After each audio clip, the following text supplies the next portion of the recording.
My dudes, what's going on? Before we jump into exciting IdleOn news update, I've got an announcement for you all. On November 6th, I'll be diving into a brand new game called Brighter Shores. Don't worry, I'm not leaving IdleOn. It's just his day one release. Find me at twitch.tv/GriffyBit. That's when I'm gonna be doing the day one. Also, quick thing with the bingo and account reviews and the roasts, they're complete satire.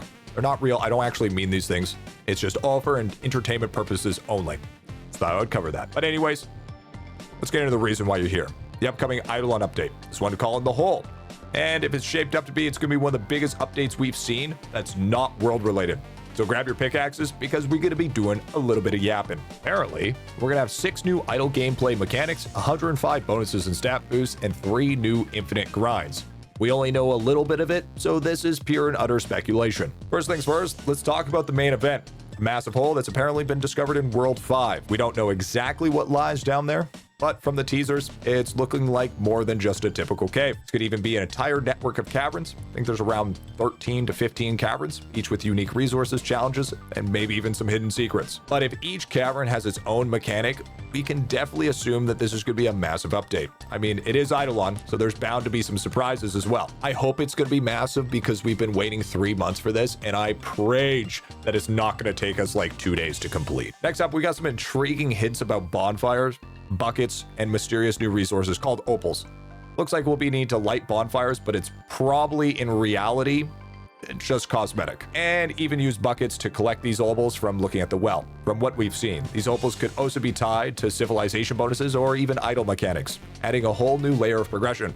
Imagine having to stoke bonfires and manage buckets strategically to optimize your resource collection. Could be potentially the key to progressing through the hole, but only time will tell. Now, obviously, we can't have IdleOn without some juicy progression, right? Well, it looks like there's going to be some new upgrades to level up, like bucket fill rate, opal gathering speed, and mining efficiency, because Lava did in fact say the higher your mining efficiency, the easier it is to progress through these caverns. And it's probably going to be essential for these holes' resources, but I'm simply just speculating here. But if these skills work as I think they will, choosing the difference where to allocate your points could be the difference of you progressing within a couple of days or progressing within a couple of weeks. And then there's the mother lode. Now, we don't have a ton of detail, but it sounds like this could be where we're going to get our big bulk of resources and huge potential amount of rewards. But it wouldn't be IdleOn without a catch, right? In the other caverns, there should be some new enemies, so that means there's also a new potential chance of statue farming, as we also see in the teasers. And obviously, we're going to have to gear up to conquer everything that we do, even though we're just going to one-shot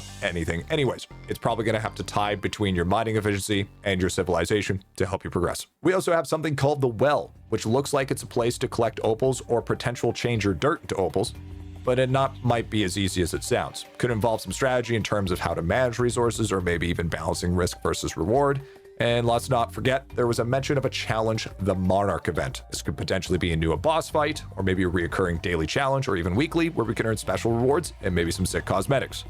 Whatever it is, I'm ready to dive in and see if I can conquer it, which we probably will. One of the most intriguing parts of this update is the introduction of magic.